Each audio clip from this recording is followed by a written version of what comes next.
Subscribe करें erase star channel को और बेल आइकन को दबाएं सबसे पहले लेटेस्ट वीडियो देखने के लिए।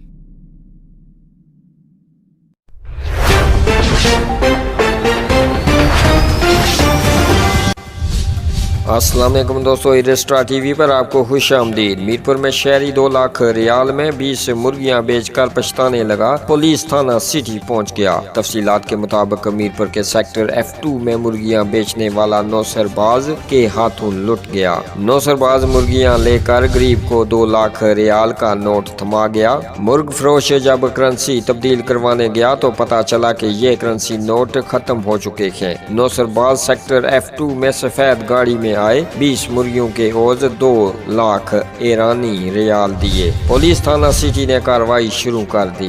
दोस्तों, खबर अच्छी लगे तो लाइक कीजिएगा, अपनी राय कमेंट बॉक्स में जरूर दीजिएगा। चैनल पर नए हैं तो सब्सक्राइब कीजिएगा। हमें दीजिएगा इजाजत, अगली वीडियो तक के लिए अल्लाह हाफिज।